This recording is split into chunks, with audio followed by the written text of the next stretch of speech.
إن الحمد لله نحمده ونستعينه ونستغفره ونعوذ بالله من شرور أنفسنا وسيئات أعمالنا. من يهده الله فلا مضل له ومن يضلل فلا هادي له. أشهد أن لا إله إلا الله وحده لا شريك له وأشهد أن محمدا عبده ورسوله صلى الله عليه وعلى آله وصحبه وسلم تسليما كثيرا. أما بعد إن شاء الله бүгін ошол оразанын акыркы мүмкүндүгү келип калганына байланыштуу этикафка байланыштуу этикафтын кээ бир өкүмдөрүнү алып өтөбүз иншалла. Бул этикафка байланыштуу бир нече маселелер бар. Биринчиден, этикафтын өкүмү эмне?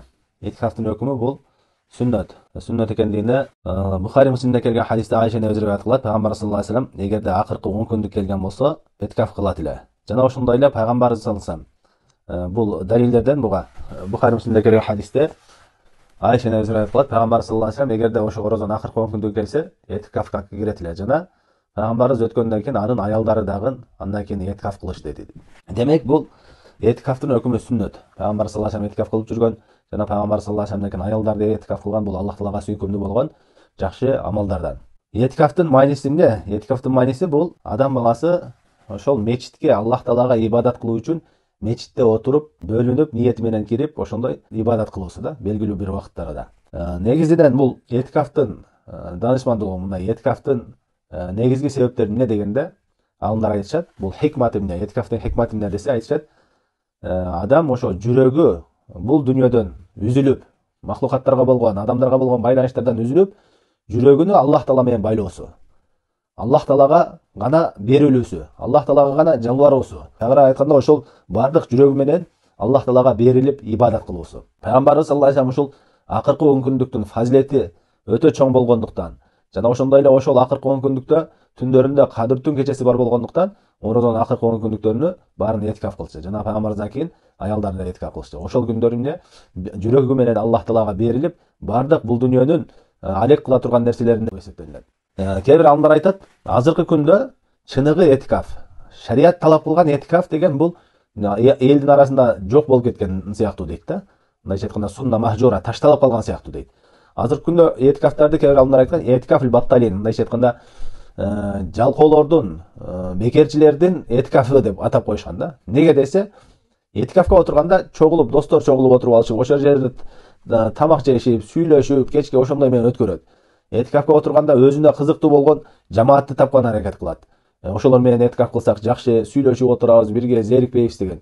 Этикафта ал зеригиш, зерикпеш үчүн эмес. Этикафта деген ошол адамдар менен сүйлөшүүдөн ажырап, үзүлүп, адамдар болгон кандай гана бир байлануулар болсун, ошолордон үзүлүп, жалгыз жүрөктөрдү Аллах Таалага байлап, Аллах Таалага берилип ибадат кылыш үчүн ушул этикаф, чыныгы шариятта этикаф. Ошон үчүн алымдар айтат, азыркы күндө ошондой этикаф аз болуп калды дейт. Көпчүлүк адамдар этикаф кылат, туура этикаф кылгандар көп, бирок эмне денелери менен ибадат этикаф кылышат дейт да. Денелери менен ибадат этикаф кылат. Ал эми жүрөктөрү менен эмне этикаф кылбайт дейт. Этикафтан максат жүрөктүн этикаф кылуусу. Этикаф деген ошо жүрөктүн мечитте байланып Аллах Таалага ибадат кылып отуруусу. Ошон үчүн азыр биз этикаф кыла турган болсок, иншалла, ошондой этикафка аракет кылыш керек. Чыныгы сүннөт болгон этикафты аткарууга аракет кылыш керек. Жүрөк менен берилип, дене менен этикаф кылбастан, жүрөк менен эң негизгиси жүрөк менен берилип этикафка кириш керек. Эми бул этикафтын бир нече шарттары бар. Биринчи шарты бул ислам. Бул жөнүндө бардык ибадаттарды эскергенде эскеребиз. Мусулман болуш керек. Этикаф кылуучу мунун далилдеринен бир нече эмелерде эскерилген. Экинчиси акыл эси болуш керек. Жинди адам үчүн эмне этикаф кылса болбойт. Жана ошондой эле тамиз, мындай акыл эске кирген жаш бала, ниет кыла ала турган деңгээлде чоңоюп калган бала болуш керек. Жана ошондой эле ниет. Бул 4 шарт көп бардык ибадаттарда келет. Андан кийин этикафтын өзүнчө шарттарынан 5-чи шарты бул гусулду важип кылуучу нерсе жок болуш керек адамда. Мисалы үчүн хайыз келген аял болсо, же болбосо нифас келген аял болсо, же болбосо эмне жунуп болуп калган болсо, эркек киши гусул важип болуп калган болсо, аларга этикаф кылган болбойт, качан гана ошол тазаланмайынча, жунуптан тазаланмайынча. 6-чы шарты этикаф бул мечитте гана болуш керек. Мечитте, үйлөрдө болбойт. Аллах Таала Куранда айтат: "Ва ла тубаширухунна ва антум акифуна фил масаджид." Силер аялдарыңарга өзүңөр мечитте этикафта болгон абалда кошулбагыла дейт. Демек, этикаф деген бул ниет менен мечитте Аллах Таалага ибадат кылуу. Этикаф кылдым ошол мечитте ар дайым иътикафа деген өзү ошо бирдекеге байланып отуруу да. Ар дайым мечитке ниет кылып, байланып Аллах Таалага ибадат кылууга байланып отурууну ошону этикаф деп коет. Демек, этикаф деген бул 6-чы шарты мечитте болуш керек. Эми ошол мечитте болуу керек дегенде эркектер үчүн мечитте болуу керек экендигинде алымдардын арасында талаш жок. Бул ижма болгон маселелерден. Алымдардын арасында эмне эркектер үчүн мечитте болуш керек дегенде. Ал эми ижмады кээ бир Ибн Кудама деген кээ бир алымдар эскеришкен. Ал эми аял кишиге болсо, аял киши мечитте этикаф кылыш керекпи же үйүндө этикаф кылыш керекпи дегенде көпчүлүк алымдар мечитте кылыш керек деп айтат. Аял киши дагы этикаф кылам десе мечитте кылыш керек. Туура аял кишиге этикаф кылса болот мечитте. Ал мечитке барып этикаф кылса болот, бирок ошол коркунуч жок болсо, саламаттык, фитна мындай эркек аралашып кетип, андай коркунучтар жок болсо, фитнадан сак болгон болсо, азгырыктардан сак боло турган болсо, ошондой абалда болсо мечитте этикаф кылса болот. Бул эмне Пайгамбар саллаллаху алейхи аялдары мечитте этикаф кылышкан. Ал эми үйүндө этикаф кылса болбойбу дегенде, ошо жалпы алымдар үйүндө болбойт деп айтат, кээ бир алымдар үйүндө болот деп айткан. Бирок Абдуллах ибн Аббас радыйаллаху анхудан келет, этикафул мар'ати фи байтиха бид'a. Аял кишинин өзүнүн үйүндө этикаф кылуусу бул бидат деп айткан. Ошон үчүн эле эгерде аял этикаф кыла турган болсо, жанагындай мечит бар болгон болсо, ылайыктуу ыңгайлуу мечит болгон болсо, ошондо этикаф кылса болот. Болбосо үйүндө этикаф кылган болбойт. Андан кийин кандай мечитте этикаф кылыш керек? Кандай мечитте этикаф кылыш керек деген маселеде алымдардын арасында талаштар бар. Биринчиден мечит дегенден максат, мечит дегенде шариятта максат Аллах Таала үчүн чыгарылган, ошо намаз окууга, ибадат кылууга чыгарылган жерлерди айтат. Вакыф кылынган жерлерди. Мындайча айтканда ага эч ким ээлик кылбайт. Аллах үчүн берилген жерлер. Ошол жерден анын курулушу кандай болуп курулса дагы, кичинекей намазкана болуп курулса дагы, чоң болуп заңгырап курулса дагы баары тең мечит деп аталат. Ошол жери вакыф болгон болсо. Ал эми жери вакыф эмес болгон болсо, ал заңгырат мечит курсаң дагы, ал мечит болуп аталбайт. Мисалы үчүн кээ бир чоң объектилердин ичинде намазкана кылып, мечиттей кылып куруп койгон болсо, ал ошол объект бар болсо турат. Бирок объекттин ичинде турат. Ал ошол бузулса бузулуп кетет. Ал вакыф эмес анын жери. Демек ал мечит болуп эсептелбейт. Мечиттин эмесин билгенибизден кийин, ошон үчүн кээ бир намазканаларда этикаф кылса болбойт. Жанагындай вакыф болбогон жерлер болсо, этикаф кылган болбойт. Ошол мечиттердин кандай шарттары бар этикаф кылыш үчүн? Кандай мечиттерде кылса болот дегенде, кээ бир алымдар айтат, бардык мечиттерде эле кылынат. Ал мечитте жума окулса да, жамаат окулса да, окулбаса да дейт. Кээ бир алымдар айтат, жума окулуш керек, жамаат окулуш керек деп айтат. Кээ бир алымдар айтат, жамаат окулса болду, жума окулуу шарт эмес дейт. Мечит болуп, жамаат окулган болсо, ошол мечитте этикаф кылса болот дейт. Аллах алам, ошол сахабалардан келген, Абдуллах ибн Аббастан жана Али радыйаллаху анхудан келген ошондой фатва. Абдуллах ибн Аббас айтат, ла этикаф илля фи масжидин туқаму фихил жамаа. Этикаф деген бул жамаат окулуучу мечитте гана болот дейт. Эгерде кайсы бир мечитте кандайдыр бир себептер менен жамаат окулбай турган болсо, ал мечитте этикаф кылган болбойт. Абдуллах ибн Аббас айтып атат, жамаат окулган гана мечитте гана этикаф кылынат деп. Жана ошондой эле жума окулбаса деле этикаф кылса болот экендигине далилдеден Али радыйаллаху анху айтат, муътакиф этикафта отурган адамга жумага чыгууга уруксат берилет дейт. Демек Али радыйаллаху анхунун ою боюнча ошол ал этикаф кылып аткан мечитинде жума окулбаса деле башка мечитке жумага чыкса уруксат берилет. Мындан улам түшүнөбүз, жума окулбаса дагы жамаат окулган болсо, ошол мечитте этикаф кылса болот. Эми ушул мечитке байланыштуу дагы кээ бир маселелер бар. Алымдар эскеришет. Мечиттин үстүндө отурса болобу? Мечиттин крышасында, үстүндө. Мечиттин үстүндө отуруу бул араб өлкөлөрүндөгү мечиттерде болот. Мисалы үчүн Мединадагы Харам мечитинде этикаф кылган болсо, Меккеде кылган болсо, аларда крыша жок да, эң үстүнкү этаждагы жанагындай мечит сыяктуу намазкана болуп жабылган. Ошондой мечиттерде эң үстүндө ошондой крышасында этикафка отурса болобу дегенде, алымдар айтат, бул ижма алымдардын арасында талашсыз маселе болот экендигинде. Эгерде ошондой намазкана болуп, кайсы бир мечиттин үстүндө дагы намаз окуй турган жай бар боло турган болсо, ошондой жагына чыгып алып деле этикафка отурса болот. Андан кийин дагы бир маселе. Бир мечит курулган болсо, кийин ал кичинерип калып туруп, ага жанына кошумча кошулуп чоңоюп кеткен мечиттер болсо, чоңойгон болсо мечит, ошо чоңоюп кошулгандын баары тең мечитке кирет деп айтышат алымдар. Ошол эле мечитке кирет. Ошол чоңойгон болсо, кайсы бир бурчунда отурса деле ал этикаф болуп эсептелет. Чоңойгондо ошо кайсы бир кошулган мечитте, кайсы бир бурчунда отурса деле ал этикаф болуп эсептеле берет. Андан кийин мечиттердин жанындагы бөлмөлөр этикафка отурса болбойбу дегенде, алымдар айтышат. Эгерде ошол бөлмөлөр мечитке жабышып турган болсо, мечиттин ичине кирип кете турган эшиги бар болгон болсо, ошо бөлмөдөн түздөн-түз. Анда ошол бөлмөлөрдө этикафка отурса болот деп айтышат. Демек, жанагындай мечит курулуп, анан өзүнчө башка бир жакта бөлмөлөрү бар боло турган болсо, аларга болбойт. Ошо мечитке эле жабышып турган болсо, эшиги мечитке кире турган бөлмөлөр болот, ошондой бөлмөлөрдө анда этикафка отурса болот деп айтышат. Анткени ал мечиттин бир бөлүмү болуп эсептелет. Андан кийинки маселе, Этикафка кирген киши негизи мечиттен чыккан болбойт, себепсиз чыккан болбойт. Бирок ошол мечиттин жанагындай мечиттин аянтчасына чыкса болобу болбойбу деген маселеде алымдар айтышат. Эгерде мечиттин ошол площадкасы да, ошол жери курчалган, тосулган болсо, анда ошол жерге чыккан болсо, ал дагы мечиттин ичинен болот дагы, анын этикафы бузулбайт дейт. Мисалы үчүн Харам мечитиде, азыр Харамда, Меккеде этикафка отургандар көп да. Харамдын сахасына, мындай аянтчасына чыксаң, тосулган эмес алар. Кимде ким ошол жерге себепсиз эле чыга турган болсо, анын этикафы бузулат. Ал эми пайгамбар саллаллаху алейхи вассалам мечитине барсаң, Мединада, ал жерде бүт чөйрөсү тосулган. Ошол аянтчасына чыксаң деле, ал мечиттин ичинде отургандай эле болот, ал этикафы бузулбайт. Ошондой эле бизде азыркы күндө мечиттерде, эгерде мечиттин коргону тосулган болсо, коргон бүт курчалган болсо, ошол коргондун аянтчасына чыгып Куран окуп отурса, ошол жерде зикир кылып отурган болсо, анда анын этикафы бузулбайт.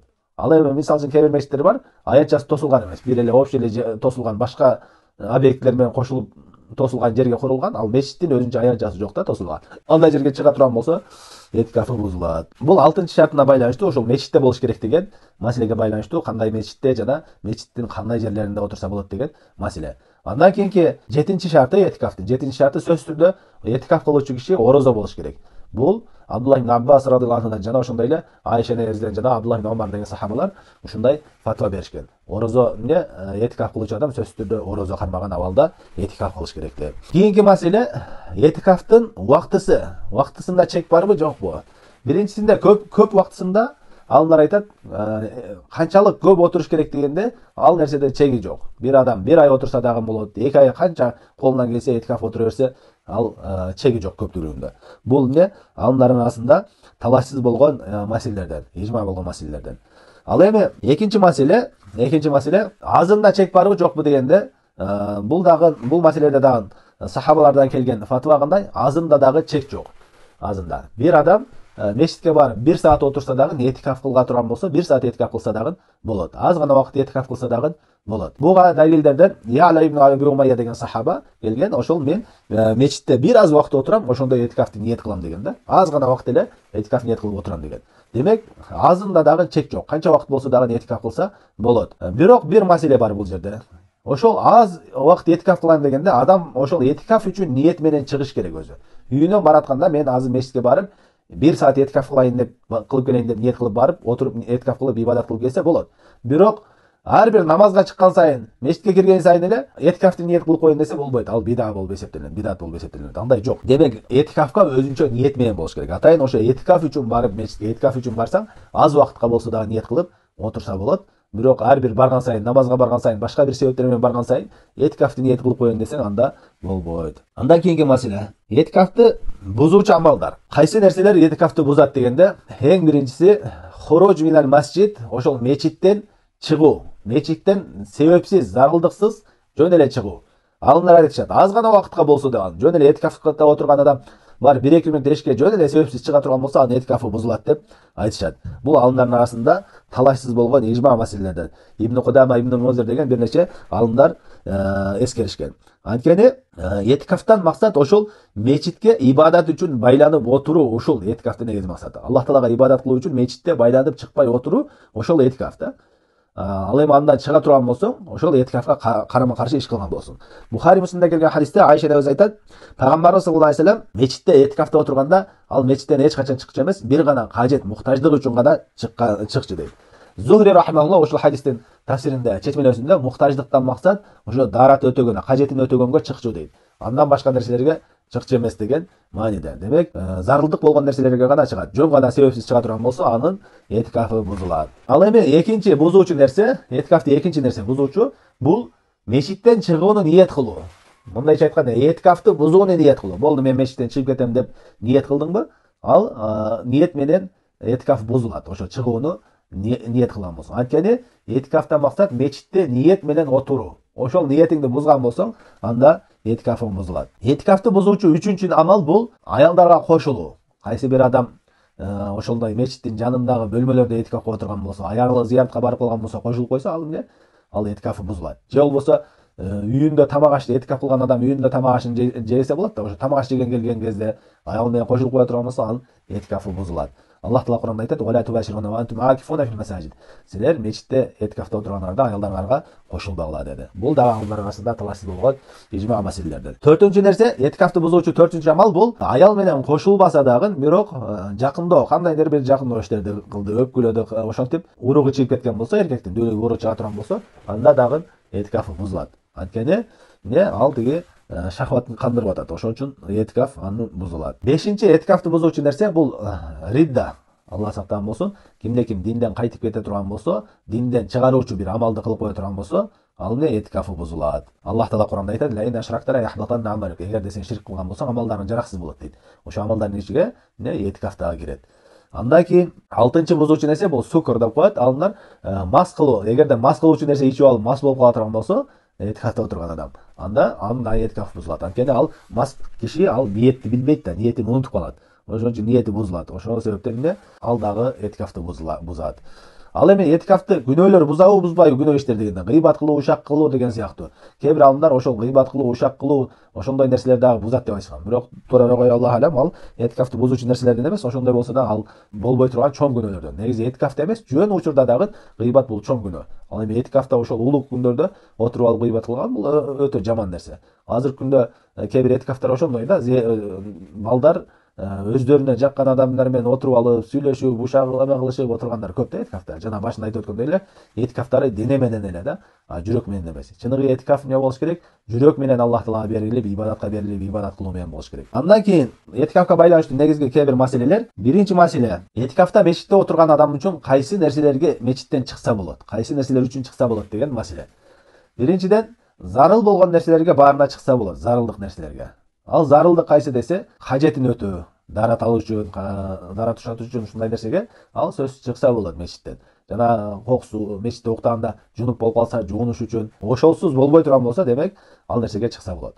Жана ошондой эле катуу болгон муктаждыктар, мисалы үчүн тамак аш жөө үчүн. Бир адам мечитте этикафта отурат, жанында мечиттин ичинде тамак жөөгө мүмкүнчүлүк жок болсо, ошо мечиттин жанында тамак эме кыла тургандар болсо, ошол жерлерден тамак жеп алып кирсе болот. Тамак жеш үчүн этикафка чыгат. Ифтар кылат, сухур кылат, же болбосо жана мечиттин сырткарысында озачар берет, ошондой жерлерде тамак жеген үчүн этикафтан чыкса болот, мечиттен чыкса болот. Үчүнчү маселе, демек биринчиси зарылдык болгон нерсеге баарына чыкса болот. Кандай зарыл? Ошосуз болбой турган, сөзсүз зарыл. Экинчиси ошо тамак аш жеген, ошолсундук катуу муктаждык болгон нерселерге. Үчүнчү маселе, үчүнчү нерсе, кайсы нерселерге чыкса болот? Алымдар айтат, Али радыйаллаху анхудан келген, жума намазга барган чыкса болот. Эгерде ошол өзү отурган этикаф кылган отурган мечитинде жума окулбай турган болсо, анда жума намазга чыкса болот. Жана ошондой эле бир оорукчан адам болсо, туугандарынан, жакындарынан таныган адамдар, бирөө ооруп калган болсо, ошону көргөнү барса, зияратка барса болот. Өзүнүн үй бүлөсүндө анча-мынча келип, осуят кылып, таква орозонун акыркы күндөрдө таквачылык кылгыла, Аллахтан коркула, осуят кылуу үчүн чыкса болот деп айтат. Жана ошондой эле айтышат алымдар, падыша чакырып калган болсо, андай жерге чакырыкка жооп бериш керек деп айтышат. Ушул сыяктуу нерселерге чыкса болот, андан башка нерселерге чыкса болбойт деп. Жана ошондой эле жаназа намаз болуп кала турган болсо, жаназага барса болот. Таныштарынан бирөөгө бир жаназа намаз болуп калса, ошол жаназага барса этикафы бузулбайт. Мындан башка нерселер менен себепсиз чыга турган болсо, анда этикафы бузулат.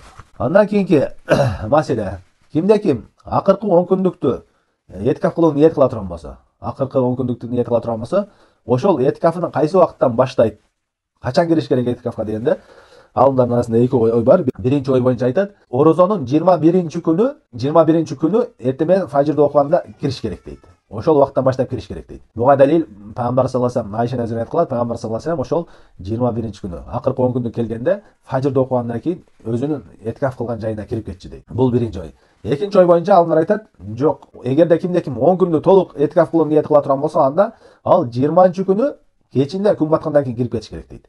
Себеби шариатта түн алдынча кетет. Ошол 21 күндүн түнү 20 күндүн кечеси болот да. Бир түн алдыда жүрөт. Түн биринчи келет, күн эмес, түн биринчи келет. Демек 21 түндүн дагы 21 күндүн түнүн да этикаф кылыш керек. Ошондо 10 күн толук болот. Буга далилдерден Пайгамбар саллаллаху алейхи ва саллям этикаф жөнүндө айтышканда, Пайгамбарыбыз саллаллаху алейхи ва саллям акыркы 10 күндүктү толук этикаф кылчу дейт да. Демек толук болгондо анын түнүн да күнүн да камтыш керек. Ошон үчүн кимде-ким акыркы 10 күндүктү этикаф кылам десе, анда ошо 20 күнү кечинде шамдан кийин кирип кетиш керек мечитке. Ошол күндөн баштап 10 күн так отуруп чыкса ошондо 10 күн этикаф кылган болот. Андан кийинки маселе, этикаф кылган адам өзүнө шарт кылса болобу болбойбу? Тагыраак айтканда, этикаф кылган адам, мен этикаф кылам мечитте, акыркы 10 күндүктө этикаф кылам, бирок уктаганда үйдө уктайм. Мечитте уктабайм. Мисалы үчүн бирөө айтышы мүмкүн, мен күндө фажырдан кийин зухурга чейин үйгө барып эс алып келем. Ушуну өзүмө шарт кылам десе, болобу болбойбу деген маселе. Же болбосо мен тамактарды сухурду дагы ифтарды да үйүмдө жейм. Калган убакта бүт мечитте отурам, үйүмө бир гана тамак жегени гана барам деп өзүнө этикафка кирерден мурда шарт кылса болобу болбойбу деген маселе. Бул да алымдардын арасында талаштуу маселе. Аллах алам туурараак коюп, ал шарт кылса болот. Шарт кылса болот дегенде албетте шарт кылбагандан көрө соо азыраак болот. Бир адам бар жогун мечитте кыла турган болсо, толук мечитте өткөрө турган болсо, ал үчүн ал соо көбүрөөк, ал жакшы, пайгамбар саллаллаху алейхи вассалам сүннөтүнө ылайыктуу. Ал эми бир адамдын мүмкүнчүлүгү жок болуп туруп шарт кыла турган болсо, ал дагы эмне 10 күндүк этикаф кылган болот, бирок жанагыга караганда соо азыраак болот. Азыркы күндө кээ бир мечиттерде ошо жатып, тамак жеп эметиш шарттары жок болуп калышы мүмкүн да, мүмкүнчүлүк жок болуп калышы мүмкүн. Кээ бир адамдар үчүн ошондой этикаф кылууга дагы мүмкүнчүлүк жок болушу мүмкүн. Ошон үчүн адам ошо этикаф кылардан мурда өзүнө шарт кыла турган болсо, мен таң атык чейин мечитте отурам, эртең менен фажырды окугандан кийин барып түшкө чейин үйдө эс алам, андан кийин кечке чейин кайра мечитте отурам. Анан оозачарды мечитте кылам же болбосо саарлыкты мечитте кылам деп, үйдө кылам деп шарт кылып ала турган болсо болот. Анда этикафы бузулбайт. Бирок ошол үйүнө келгенде шарт кылган деңгээлде гана отуруш керек. Тамак жеген келдиби, тамагын жеп эле кетиш керек. Тамагын жеп алып, башка алаксып, башка нерселер менен отуруп, алек болгон, келгенден кийин телефонго кирип кеткен, үй бүлөң менен сүйлөшүп кечке отура берген, ал болбойт. Ошо шарт кылган деңгээлинде гана отурасың. Тамак жеген келсең, тамагын жейсиң. Эртеден түшкө чейин эс алам дедим, ошол убакытка чейин эс алуу гана, уктоо гана, ошого гана уруксат берилет. Андан кийинки маселе, ким акыркы 10 күндүктө этикаф кыла турган болсо, акыркы 10 күндүктө этикаф кылган болсо, ниет кылган болсо, ал этикафтан качан чыгат деген маселе. Этикафтан ошол айт намазды окуп туруп чыгыш керек. Айт намазды окумайынча этикафтан чыкпайт. Бул деген ошо кийимдерин дагы жаңы кийинип, айтка өзгөчөлөнүп барбайт этикафтагы адам. Ошол этикафтагы кийими боюнча ибадаттын асарлары калган кийимдер менен айт намазга качыш керек дагы. Андан кийин айт намаздан кийин, айт намаз бүткөндөн кийин этикафтан чыгып келет. Бул Абдуллах ибн Умар радыйаллаху анху келген, ал ошондой кылчу. Этикафны 10 күндүктө отурганда качан гана айт намазды окуп бүткөндөн кийин андан кийин этикафтан чыкчу. Демек акыркы 10 күндүктө отурган адамдар ошол айт намаз бүткөнгө чейин отурат да, айт намаздан кийин чыгат. Жана ошондой эле айт намазга өзгөчөлөнүп кийинбейт. Тескеринче ошо этикафка отурган кийимдери менен айт намаз окуган, ошол ибадаттын асарлары калган кийимдери менен. Эң негизги маселе этикафта айтып өттүк. Ал эмне? Этикаф дегенде максат Аллах Таалага жүрөктөр менен берилип, жүрөктөр менен байланып, махлукаттардан алыстап, элден ажырап, үзүлүп, бардык бул дүйнөлүк жашоонун эмелеринен үзүлүп, Аллах Таалага чын жүрөктөн, жүрөк менен ибадатка берилүү, ошол этикаф. Ошондой эмеде максатта этикафты өтөшүбүз керек. Ошондой сыпатта этикаф